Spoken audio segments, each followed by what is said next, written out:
Nice. Good morning, good afternoon, everybody. It's a big pleasure to be here with you today. I am César Pérez from HP, looking after the data science business in HP. And it's my big pleasure to introduce you today a very, very exciting use case of AI applied to drug discovery that we are promoting together with one of our partners, Scott Boyer from Chemotargets. This is a very, very exciting use case. You will see in a minute that the potential of AI applied to pharmaceutical industry is having such a big opportunity in front of us that it totally makes sense for all of us to consider it in one way or the other. I will introduce you, or I will leave Scott in a moment with the use case. I just wanted to make a quick introduction about my company. We are HP, very well-known company, but what is sometimes not so known is that among our huge portfolio of products and solutions, we are having dedicated products and solutions for data science and artificial intelligence activities. This is a very exciting range of products that if at some point in time, over the day or at any moment, you are interested to know more, feel free to contact me through all the different communication channels that are available. And I will be super glad to help you on understanding better our specific offering for data science teams and data science workflows. And talking about healthcare, our particular vision about healthcare is that we are very conscious in HP that healthcare is having lots of challenges related with multiple branches of the business activity: clinical care, clinical trials, operational efficiency, and of course, this drug discovery. And this is for this specific section, or for this specific challenge, is the collaboration that we have engaged with Chemotargets in order to optimize the process of drug discovery and clinical trials follow-up. From this point, Scott, I will leave you, I will hand over the micro to you. Please let me know any moment that you want me to change the slides. Thank you all. Okay, thank you, César, and thank you for the introduction as well to this particular use case. And I will start by also emphasizing the value that I think our collaboration with HP in this area has given to us, and it's opened some horizons that we weren't quite sure how we were going to tackle in the future. And so I've titled this review of our activities, Future Challenges, but some of those challenges I think we'll be able to adequately address.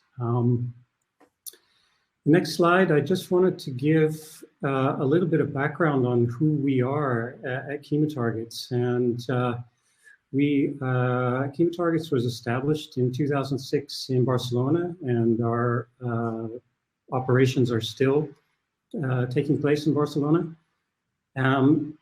As we mentioned, Chemotargets has been historically focused on drug safety data, the analytics of those data, and back when we established Chemotargets, it was called machine learning, but I guess it's now called AI, so I'll call it AI. Under the various data that we require for making the decisions we need to make along with our partner organizations, we try to estimate the amount of data that we actually have and are working with within the company. And I'm not sure whether this qualifies for big data or not, but it's in the tens of billions of data points that we deal with more or less on a daily basis. In addition to facilitating early drug discovery and design, the slides have gone blank, yep. We do also have 2 commercial software packages, and around those software packages, I think I'll focus a lot of the discussion today because there are some architectural challenges, I think, for rolling out heavy AI software packages to customers. And just as a bit of background, our customer base is really large pharma, medium pharma, located everywhere in the EU, the US, and primarily in Japan. So the emphasis of Chemotargets really has been traditionally on drug safety. And we, as I've mentioned, have recently, in the past few years, aided a number of organizations in early drug design as well, integrating both safety and efficacy endpoints. But on the next slide, I'll just give you a kind of a graphic representation of the backbone of the operations within Chemotargets historically. And we've always placed a big emphasis on drug safety, but an equal emphasis on making sure that the early safety events are accurate and reflect what is going to be seen once a drug comes onto the market. And so within the company, we gather everything we possibly can related to drug safety, everything from post-marketing surveillance to clinical trial outcomes, to preclinical safety results from various drug discovery and development organizations, all the way down to in vitro results and down to individual atomic changes in drug molecules that could give rise to safety events. And so the entire spectrum is subject to the machine learning methods that I'll outline in a few slides. Next slide, please. As I'd mentioned, we do have, in addition to a number of software packages that we don't market for drug design, we do have two that we do market and are exposed to customers. These two are called Clarity and Clarity PV, and I'll come to the difference in a minute. As I mentioned, the customers for both Clarity and Clarity PV are medium and large pharma. I will take this opportunity to mention also that organizations like the FDA, both on the CDER and CIFSEN side, use Clarity for chemical risk assessment. So it's a broadly used tool across the pharmaceutical industry. Building and deploying these, I think, is the subject of the rest of the talk. And I just wanted to basically give you just a little bit of an overview of where Clarity and Clarity PV fits into the drug development pipeline. So I think on the next slide, we have roughly where the use of these is the heaviest. So you have basically the entire drug development cycle, from target identification all the way to FDA review and post-marketing. Clarity is primarily a design tool that employs a very large amount of data and allows scientists to make early drug safety and chemical design decisions. Clarity PV has its emphasis on drug development phases, clinical trial phases, and particularly in accumulation and pattern recognition in post-marketing data. And we can look at a couple of examples a little later. Next slide. I guess for a bit of background, and I mentioned previous slide, César. There. Just as a bit of background, for Chemotargets, I guess you can imagine Chemotargets as it's always raining data on us. And we gather data derived from all of these phases constantly and are constantly applying the analytics and machine learning to the data sets and rolling those new models and methods out to the users of the software. Next slide. That implementation takes the form of either a cloud implementation. We do have web implementations, secure web access.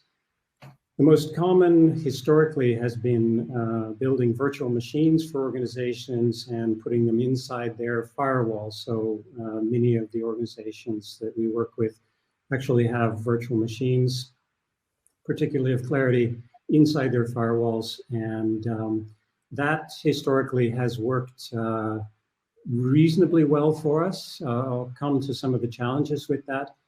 But the one point on this slide I think I wanted to emphasize is that all of the heavy lifting in an implementation pattern like this happens within our organization. So all of the models are built with our compute resources, and we do rely heavily on organizations like the Barcelona Supercomputer Center. But historically, all modeling has happened with us. Then we basically roll out the conclusions to organizations. And I think this has worked really well in the past, and organizations with whom we've worked are happy with the results. But the future actually is going to look a little different. And the next slide, I think, illustrates one of the opportunities I think we see and we've experienced in the past 5 years working with our customer organizations. And that is that they themselves have large amounts of data to which no one but they have access. But along with the reams of data that we have managed to accumulate, they would like to apply AI to their own data alongside the publicly available and private data sources that we include in Clarity and Clarity PV. And this situation is great for us. It allows us to enhance the modeling and the analytics in all of the stages with a customer's data, and it helps them. Customer organizations are more accepting, more open to using AI tools if it includes their own data, and they can see examples from their own experience reflected in an AI model. I think the second advantage is that not all of the organizations with whom we've worked actually have a data standard. And they're more than happy to have a company like Chemotargets come in and almost impose a data standard on them in order to be able to integrate their data alongside the AI tools that we offer. So for partner organizations, there are a lot of advantages to a picture like this.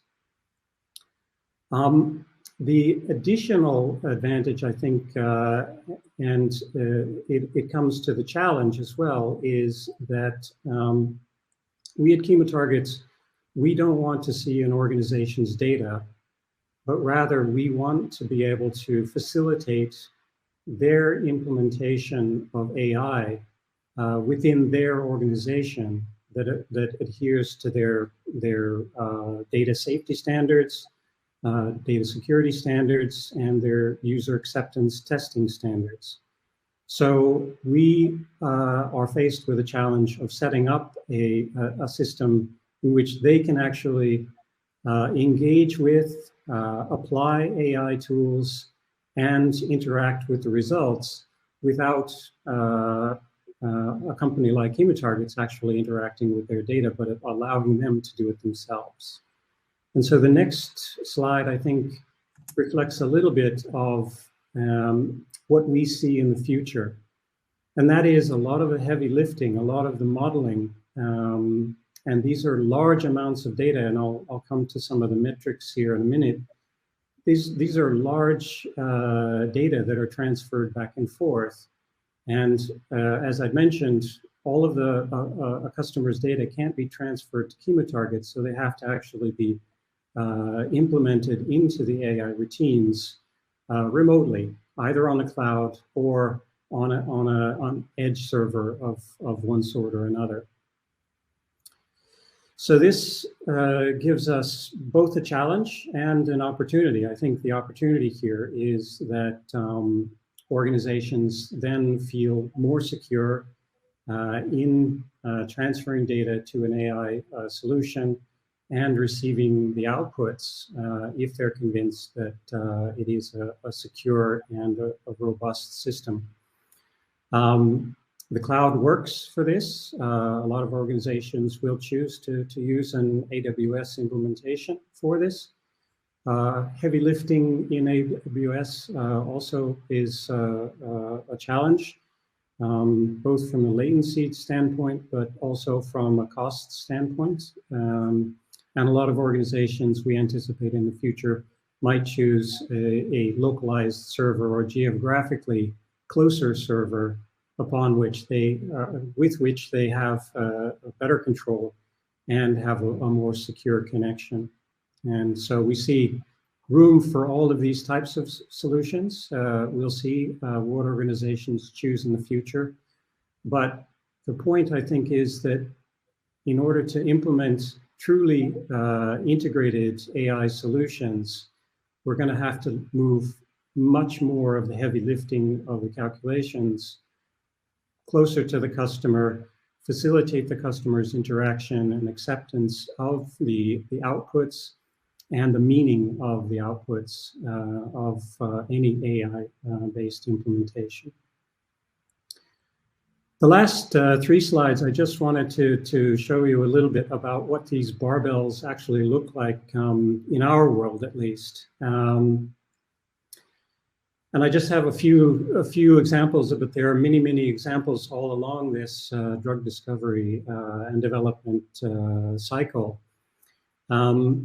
What does heavy lifting really look like? Well, for us, in the early target analysis and validation or hit to lead discovery phase, we face the challenge with many customers of monthly retraining of roughly about 500 or 5,000 machine learning models.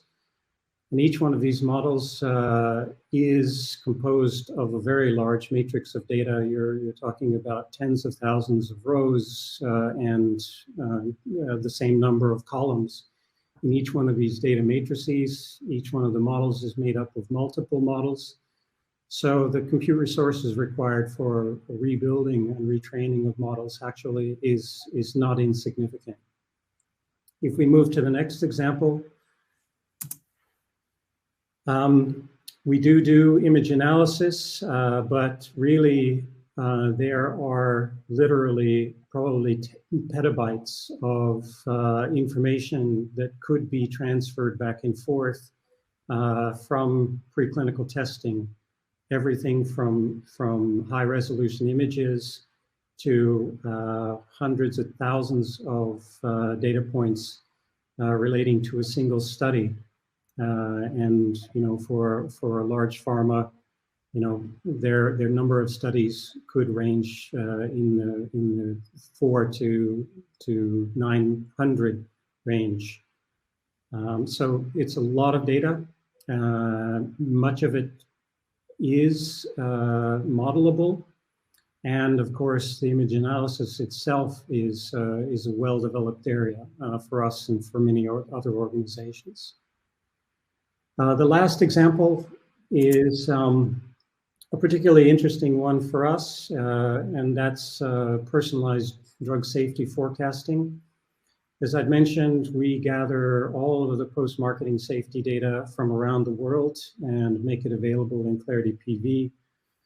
But in addition to simply showing data and acting as a database of clean, deduplicated data from across the world from spontaneous reporting systems, we actually do apply quite a bit of AI to that. And one example is that we're capable of making demographics or specifying a demographic that could be particularly susceptible or particularly resistant to a drug side effect, and then asking the question, using genetic algorithms, picking out a control cohort and asking, is this demographic actually more or less susceptible to a particular drug effect?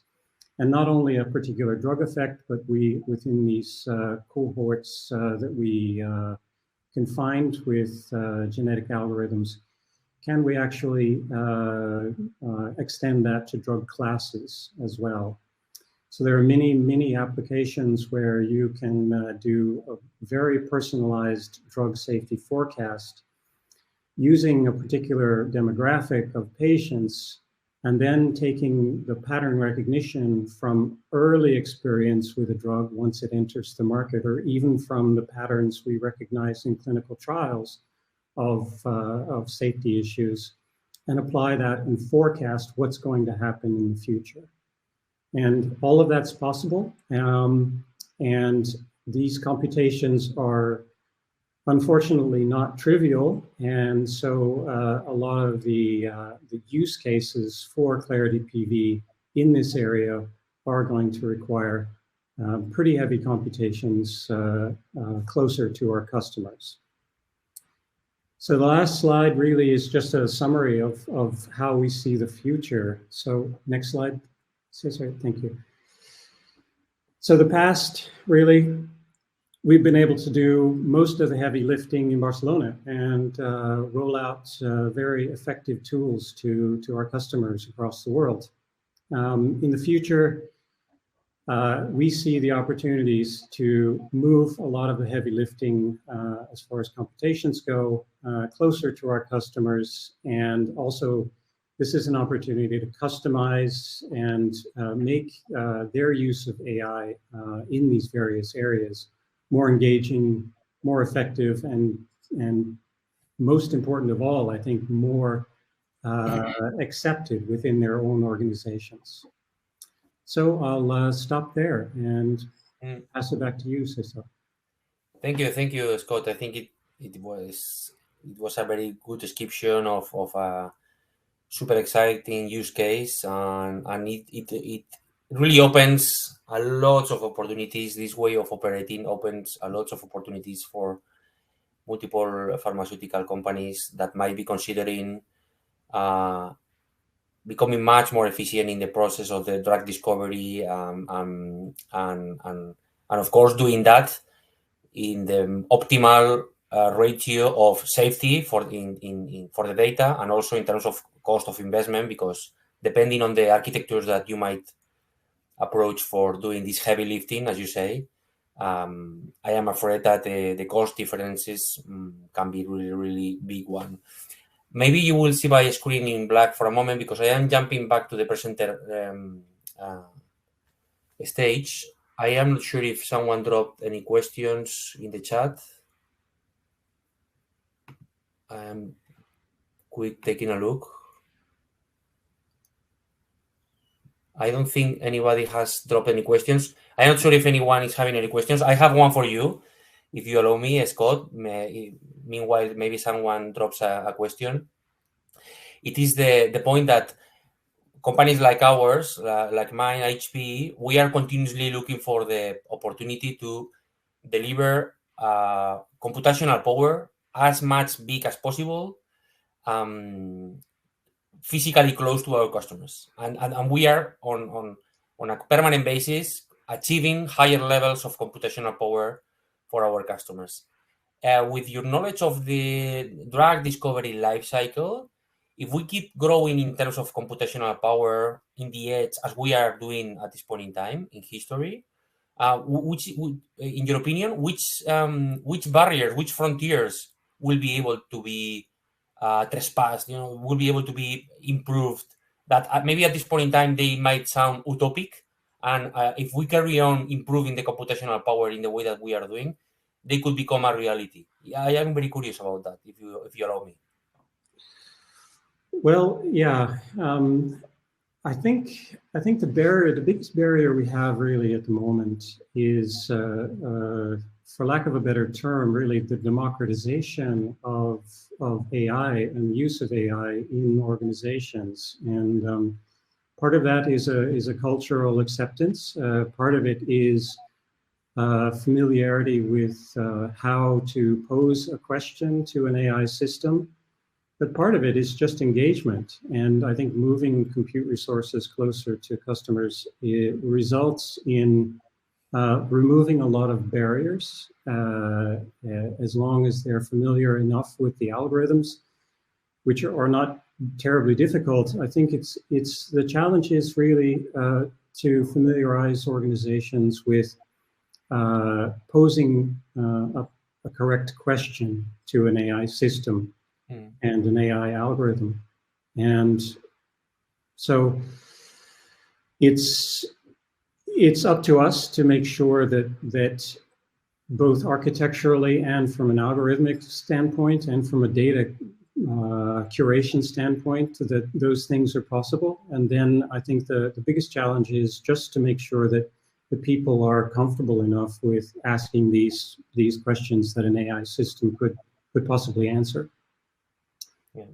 I do notice that we have 2 questions in the Q&A. Maybe in order to avoid the black screen, Scott, if you can take over those. Yeah, so the first one, artificial intelligence algorithms are complex. How the pharmaceutical industry's approaches to known bias in AI change to avoid some of the past mistakes and chart a better path in the near future.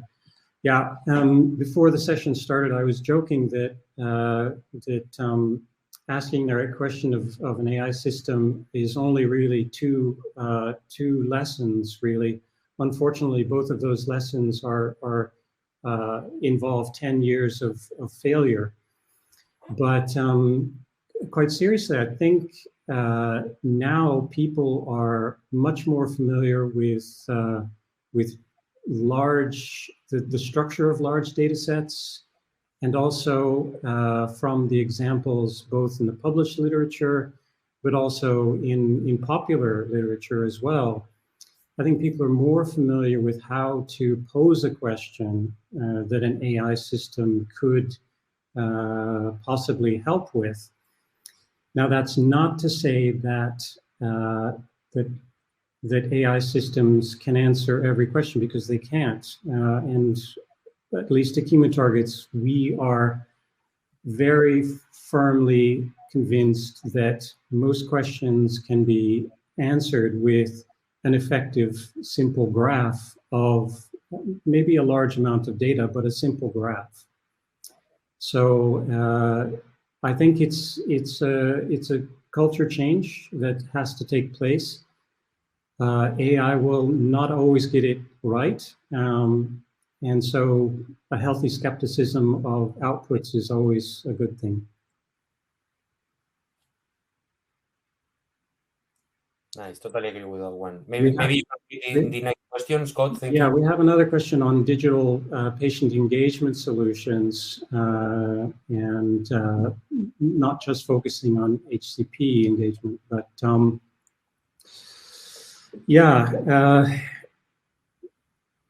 we have a couple of examples. Sorry to interrupt. Actually, we received also another questions from Emma in the stage section chat, not in the event chat, but in the stage section chat. And Emma is asking, what should we be investing in right now, capabilities or tech, and what should you buy versus build internally? So just go to the stage, top right corner, and then you have chat. There you can see all the questions. Yeah, a really good question, I think. And I think investments, if you're a pharmaceutical company, investments in people, and people, not necessarily AI people, because that you can buy. You can buy it from us, you can buy it from another number of companies. You can buy the hardware and machinery as well. But the people who are comfortable and can speak the language of data science, I think, are important, because once you make the decision to buy a solution or work with a company like us, then a conversation is much richer. You get much more out of it if on your side you have people who at least understand data science and can speak the language. We have all of the algorithms, we have all of the capabilities, we have much of the data as well. But on the customer side, really, we need a speaking partner. And the most effective collaborations we've had are with really enthusiastic people who may not have an AI background, but understand what the data are and what data science can do. Yeah, and if you allow me to add one thing on that one about the buy or build, it's I would say this is always the best approach, or the right approach might be a combination of both. So sometimes with pre-built systems that you buy is enough in order to make some pilots, experiment, learn. But there will always be a moment where your specific companies with your specific challenges will require some customization, and that's the moment where your organization, if the organization has become AI mature enough because of doing some small experiments and learning a lot, the organization will be ready to enter into that building phase where you can create tailored solutions, tailored AI solutions for you, which finally will make your company much more competitive. So this is always finding the right balance, but I would say that everything fits. It depends a lot on the momentum, on the level of maturity that you are having in your organization. Yeah, and the only thing I would add to that is it depends on what you mean by build, and I think I would reiterate that building the people and the skills in your organization, I think, is just as important as building the machinery and the algorithms running on. Exactly.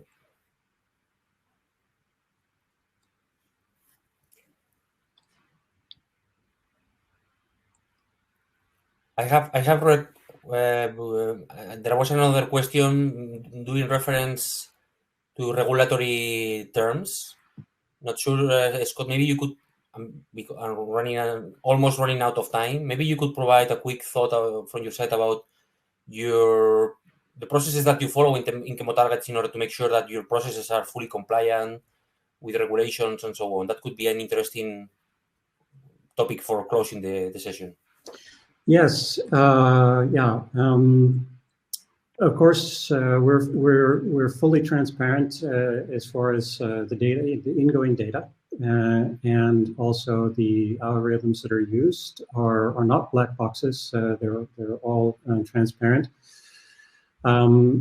We have, of course, gone through several and fortunately or unfortunately, and most companies have different security requirements and protocols, but we have complied to any number of security protocols, and most of our products are also rolled out with user acceptance testing, and then adherence to data standards also is more of a customer determined exercise as well.